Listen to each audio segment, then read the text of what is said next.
청소년들의 집단 폭행 사건에 대해서 얘기를 좀 해보겠습니다. 중고등학생 10명이 여고생 1명을 집단 폭행하고 뭐 성추행까지 했다.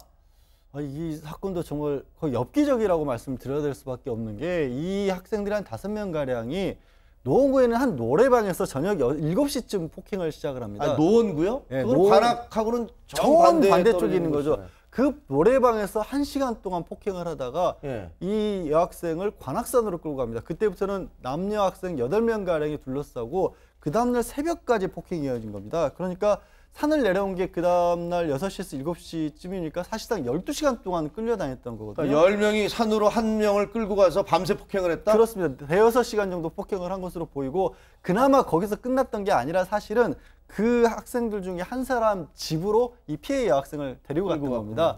그 감금을 하다시피 했는데 마침 그 여학생이 잠든 상에 피해 여학생이 자신의 것이 아니라 자기 휴대폰을 찾아내가지고 경찰에 신고해달라고 부모님에게 메시지를 보낸 겁니다. 그 덕에 찾아내서 구했기 망정이지, 안 그랬으면 더 무슨 일이 있었을지 모르는 저 정도 지금 화면에 보고 계시는 저렇게 맞았으면 저거 보통 사람 같으면 정말 끔찍한 일 벌어질 뻔 했을 수도 있는데, 저거는 이제 성추행까지 했다 이런 얘기가 나오는데 왜 그런 겁니까? 가장 큰 이유는 경찰이 조사를 해보니까 이들이 이제 SNS를 통해서 이제 알고 있는 면식 있는 사람들인데, 학생들인데, 사실 A양, 피해자 A양이 센 척을 한다. 그러니까 일반적으로 얘기하면 잘난 척을 좀 한다. 잘난 척한다. 라는 이유가 하나가 있었고요. 또 다른, 이거 마치 뭐 포장마차에서 왜 내 얼굴 쳐다봐 이런 거하고 비슷한 거네요. 맞습니다. 또 이제 이 같은 범행을 저질렀고, 또 하나 가해자 중 한 명은 왜 내 전 남자친구와 그렇게 친하게 지내냐, 만나고 다니느냐, 뭐 이런 이유를 들어서 범행을 이제 주도한 것으로 보이는데,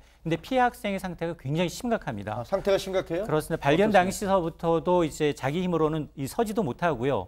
당시에 이제 산에서 구타가 이루어질 당시에 옷을 벗긴 상태라고 합니다. 그리고 일부 남학생들은 그 성추행까지 좀 했고요. 그러다 보니까 말도 못하고 있는 상태여서 바로 병원으로 이송을 했는데, 지금도 온몸에 멍이 들고 그리고 이제 가슴에 공기가 차서 물을 삼키지 못할 정도로 굉장히 이제 극심한 정신적 고통을 호소를 하고 있습니다. 자, 근데 이 학생들이, 이 중학생들이요, 중고등학생들이 자기들이 이런 식으로 야밤에 산으로 끌고 가서 폭행을 하면 도대체 어떤 처벌을 받게 되는 건지, 자기들 인생이 얼마나 크게 잘못될 수 있는지 알기나 할까요? 이 처벌은 어떻습니까? 일단 알아도 너무 잘하는 것 같습니다. 아, 그래요? 네, 왜냐하면 일단 공동폭행하고 강제추행 적용을 받긴 합니다만은 14세 미만도 한 명이 들어가 있고요. 나머지들은 물론 뭐 미성년자이긴 하지만 그래도 일반 형법을 적용받긴 하지만 그래도 사실상 소년법에 의해서 좀 약하게 처벌받지 않습니까? 그렇군요. 그 부분을 알아서인지, 물론 이거는 피해자 측의 주장이긴 합니다만 뭐 들어가면 금방 나올 거야, 뭐 정신병 있다는 얘기하면은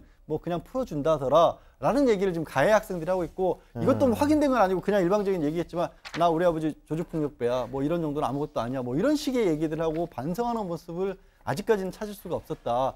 뭐 구속까지는 안 시킨 상황에서 10명 입건, 그 다음에 한 명 같은 경우는 아예 14세도 안 돼서 그냥 형사처벌을 면하게 되는 상황인데, 그중에 또 한 명 같은 경우는 이미 다른 사건으로 또 기소도 돼 있는 그런 상황이었다고 합니다.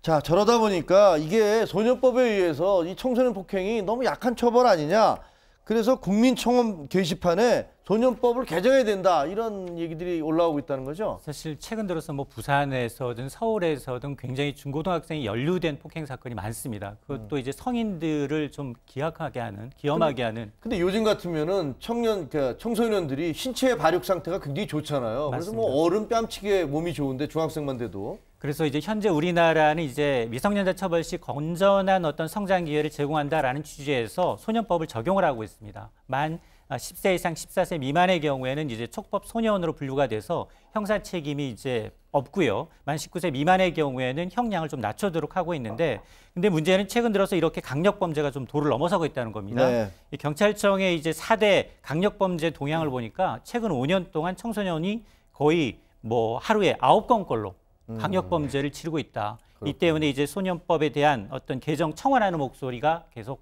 높아지고 있는 겁니다.